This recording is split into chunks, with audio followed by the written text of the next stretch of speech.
कभी आपने महसूस किया है कि जब कोई इंसान कमरे में आता है तो सबकी निगाहें उसी पर टिक जाती हैं। बिना कुछ कहे वो अपने आसपास ऐसा माहौल बना देता है जिसमें लोग उसे सुनना चाहते हैं। वो कोई जादूगर नहीं होता, बल्कि उसे आता है लोगों से बात करना, सही तरीके से, दिल को छू जाने वाले अंदाज में। और यही कला है how to talk to anyone का सार। सेबेस्टियन क्लार्क ने इस किताब में वो रहस्य खोले हैं जिन्हें समझकर आप भी चुप्पी से संवाद तक और जान पहचान से आत्मीय रिश्तों तक की यात्रा तय कर सकते हैं। तो चलिए शुरू करते हैं। एक ऐसी यात्रा जो आपकी जबान को नहीं, आपके भावों को बोलना सिखाती है। कभी कभी हम लोगों से बात करने से डरते हैं। हमें लगता है कि हम बोरिंग हैं या फिर सामने वाला हमें जज करेगा। पर सच तो ये है कि हर इंसान चाहता है कि कोई उसे सुने।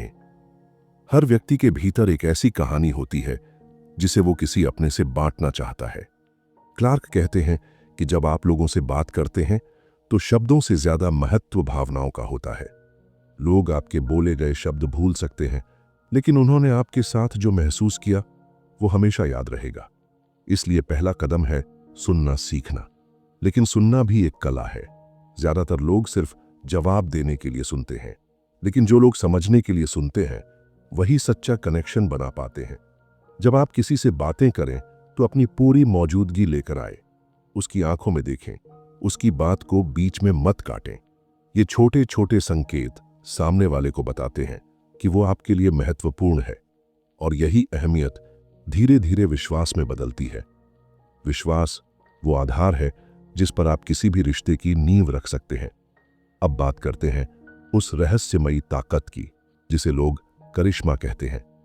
करिश्मा कोई जादू नहीं है। ये वो प्रभाव है जो आपके आत्मविश्वास, आपकी बॉडी लैंग्वेज और आपकी एनर्जी से निकलता है। जब आप सामने वाले को पूरा महत्व देते हैं, उसकी बातों में रुचि दिखाते हैं, उसकी फीलिंग्स को समझते हैं, तब आप उसकी दुनिया में खास बन जाते हैं। और यही खास होना आपको लोगों की नजरों में चार्मिंग बनाता है। हाय, क्या हाल है? कैसा मौसम है आज? अरे, ट्रैफिक बहुत था आज। इन छोटे सवालों से शुरू होने वाली बातचीत अक्सर यही दम तोड़ देती है। लेकिन क्लार्क बताते हैं कि अगर आप स्मॉल टॉक को रियल टॉक में बदलना सीख जाएं, तो आप किसी भी अजनबी से एक सच्चा रिश्ता बना सकते हैं। इसके लिए जरूरी है कि आप सामने वाले की दुनिया में दिलचस्पी लें, उसे सवाल पूछें, लेकिन सिर्फ जवाब सुनने के लिए नहीं, बल्कि उसकी सोच को समझने के लिए। जैसे, आपका दिन कैसा बीता? नहीं, बल्कि आज आपके दिन की सबसे दिलचस्प बात क्या रही? ऐसे सवाल लोगों को सोचने पर मजबूर करते हैं और तब शुरू होता है असली संवाद। कई बार हम बोल तो कुछ और रहे होते हैं, पर हमारा चेहरा, हमारी आंखें और हमारा शरीर कुछ और ही कह रहे होते हैं। सेबेस्टियन क्लार्क बताते हैं कि आपकी बॉडी लैंग्वेज आपके शब्दों से ज्यादा जोर से बोलती है। तो जब आप किसी से बात करें तो खुलकर मुस्कुराएं, आंखों में आंखें डालकर बात करें, सामने वाले की तरफ झुकें और हाथों को खुला रखें। बंद मुट्ठियां या क्रॉस्ड आर्म्स नकारात्मक संकेत देते हैं। यही संकेत सामने वाले को बताते हैं कि आप उसके साथ सहज हैं और वो भी आपके साथ सहज हो सकता है।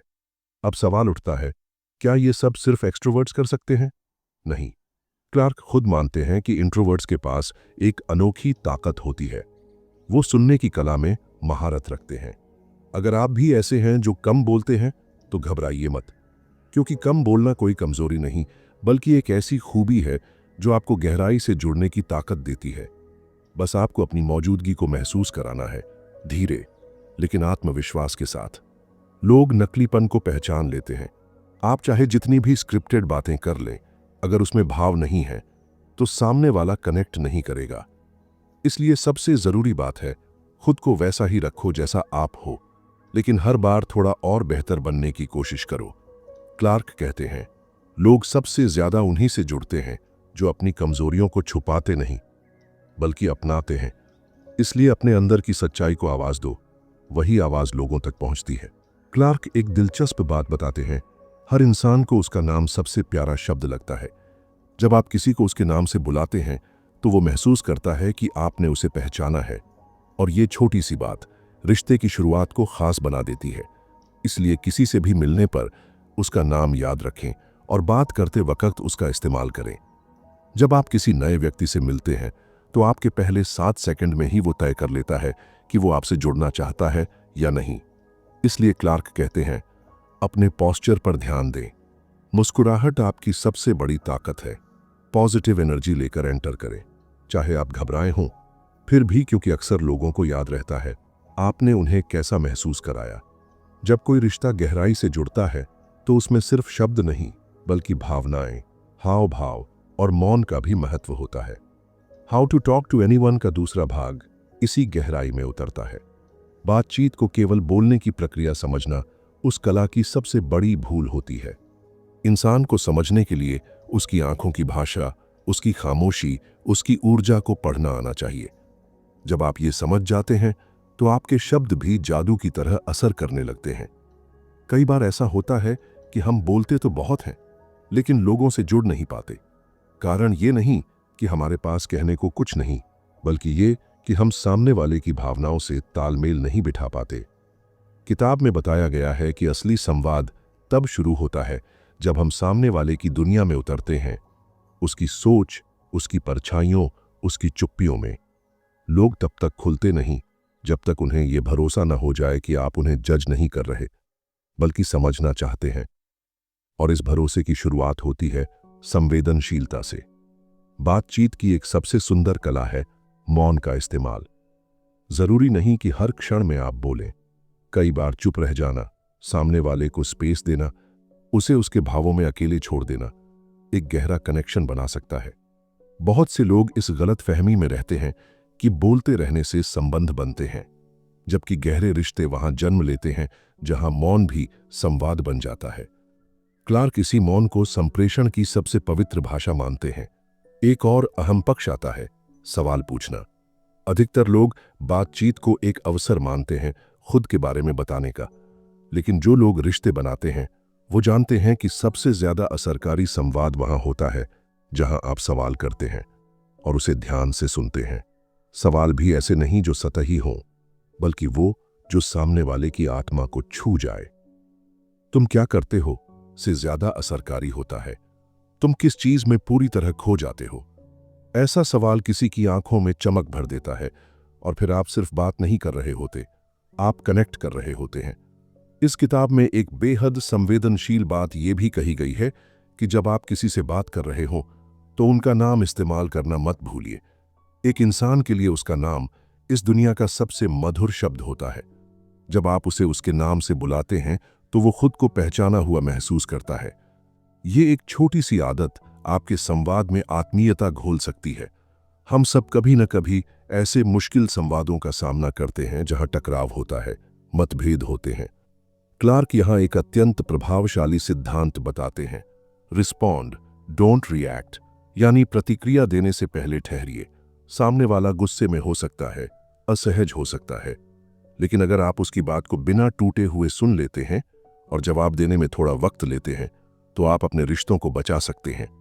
बहुत सारे संवाद इसलिए बिगड़ते हैं क्योंकि हम तुरंत रिएक्ट कर जाते हैं, लेकिन जब आप जरा ठहरते हैं तो सामने वाला भी अपनी ऊर्जा में ढल जाता है। सुनना, समझना और फिर शांत रहकर जवाब देना, ये हर बातचीत को एक पुल बना देता है जहां दो इंसान एक दूसरे की तरफ बढ़ते हैं, न कि दीवारों में बंटते हैं। अब जब बात आती है नेटवर्किंग या किसी अनजान जगह पर लोगों से मिलने की, तो डर लगना स्वाभाविक है। लेकिन क्लार्क कहते हैं कि अगर आप अपने भीतर ये भरोसा ले आए कि मैं यहां किसी को प्रभावित करने नहीं बल्कि किसी को जानने आया हूं, तो सारी घबराहट छूमंतर हो जाती है। क्योंकि जब आप लोगों को केवल एक अवसर की तरह नहीं बल्कि एक इंसान की तरह देखते हैं तो आपका व्यक्तित्व खुद ब खुद चमकने लगता है। कभी कभी लोगों से बात करते हुए हम हंसना भूल जाते हैं, पर मुस्कान एक ऐसी कुंजी है जो किसी भी बंद दिल को खोल सकती है। किताब इस बात को बहुत स्पष्टता से कहती है, आपकी ऊर्जा, आपकी बॉडी लैंग्वेज और आपकी मुस्कान, ये तीनों आपके शब्दों से पहले लोगों को प्रभावित करते हैं। अगर आपकी उपस्थिति सकारात्मक है तो आप बोलें या ना बोलें, लोग आपसे जुड़ने के लिए तैयार हो जाते हैं। अक्सर बातचीत में हम यह भूल जाते हैं कि लोगों को सबसे ज्यादा क्या चाहिए। उन्हें चाहिए समझ। वे नहीं चाहते कि आप उन्हें ज्ञान दें या सलाह दें, वे बस चाहते हैं कि कोई उन्हें समझे, बिना बाधित किए, बिना आकलन किए। जब आप किसी की बात सुनते हुए बीच में बोलते हैं तो आप उनकी भावनाओं को तोड़ते हैं, लेकिन जब आप चुपचाप सुनते हैं और उनके शब्दों के पीछे के दर्द को पहचानते हैं, तब आप एक ऐसे व्यक्ति बन जाते हैं जिसके साथ लोग सुरक्षित महसूस करते हैं। सेबेस्टियन क्लार्क इस किताब में एक और गहरा रहस्य उजागर करते हैं। Connection isn't built by impressing others, it's built by making them feel seen, heard and valued. जब आप सामने वाले को यह महसूस करा दें कि वो आपके लिए मायने रखता है, तो संवाद खुद ब खुद बहने लगता है। हर इंसान अपने भीतर कुछ न कुछ छुपा कर रखता है, असुरक्षाएं, डर, शर्म, विफलताएं। और जब आप उनसे बात करते हुए अपनी भी इंसानियत दिखाते हैं, जब आप खुद भी अपनी कमजोरियों को स्वीकारते हैं, तब एक सच्चा संवाद जन्म लेता है, क्योंकि लोग सिर्फ आपकी सफलता से नहीं बल्कि आपके संघर्ष से जुड़ते हैं। How to talk to anyone हमें सिखाता है कि जब आप किसी से बात करें तो ध्यान केवल अपनी बात कहने पर नहीं, बल्कि यह समझने पर होना चाहिए कि सामने वाला खुद को आपके साथ कितना सहज महसूस कर रहा है। जब आप ये कला सीख जाते हैं, तब आप किसी भी अजनबी को अपना बना सकते हैं। और यही है इस किताब का सबसे बड़ा उपहार। यह आपको सिखाती है कि शब्द केवल जुबान से नहीं बल्कि दिल से निकले हुए होने चाहिए, क्योंकि तभी वो दिल तक पहुंचते हैं। इस पूरे सफर के बाद अब आप जान चुके हैं कि संवाद एक विज्ञान नहीं, एक कला है। और इस कला का अभ्यास जितना करेंगे, उतनी गहराई आपके रिश्तों में उतरती जाएगी। सबसे गहरी बातें, सबसे प्यारे रिश्ते और सबसे मजबूत कनेक्शन वहीं बनते हैं जहां आप सच में किसी को समझने की कोशिश करते हैं, नाटकीयता से नहीं बल्कि सच्चाई से। अब जब आप अगली बार किसी अजनबी से मिलें, तो सिर्फ एक मुस्कान और एक सच्चा कैसे हो के साथ शुरुआत करें। शायद वही बात किसी के जीवन की सबसे सुकून देने वाली आवाज बन जाए। हम इंसानों की सबसे बड़ी जरूरत होती है जुड़ाव। और जुड़ाव के लिए जरूरी नहीं कि आप सबसे ज्यादा बोलें, जरूरी यह है कि आप सही ढंग से बोलें और गहराई से सुनें। How to talk to anyone सिर्फ एक किताब नहीं, ये एक खिड़की है जो लोगों के दिलों तक खुलती है। और इस सफर की शुरुआत आपकी एक मुस्कान, एक हेलो और एक सच्ची सुनवाई से होती है। अगर इस कहानी ने, इन शब्दों ने आपकी सोच को छुआ है, अगर कहीं ना कहीं आपने खुद को इस आवाज में महसूस किया है, तो एक छोटा सा कदम आज जरूर उठाइए। नीचे कमेंट करके बताइए आपका वो एक पल जब आप सबसे ज्यादा चुप थे लेकिन सबसे ज्यादा समझे गए। अगर ये वीडियो आपको अच्छा लगा तो इसे एक लाइक जरूर दीजिए, क्योंकि शायद यही छोटा सा इशारा हमें और बेहतर बनाने की ताकत दे। और अगर आप ऐसी ही कहानियों, किताबों और विचारों की रोशनी में चलना चाहते हैं, तो किताबी राह को सब्सक्राइब कर लीजिए। यहाँ किताबें सिर्फ पढ़ी नहीं जाती बल्कि महसूस की जाती है। मिलते हैं अगली किताब की रोशनी में। तब तक के लिए पढ़ते रहिए, बढ़ते रहिए, क्योंकि किताबी राह वही है जहां शब्द रास्ता बनाते हैं।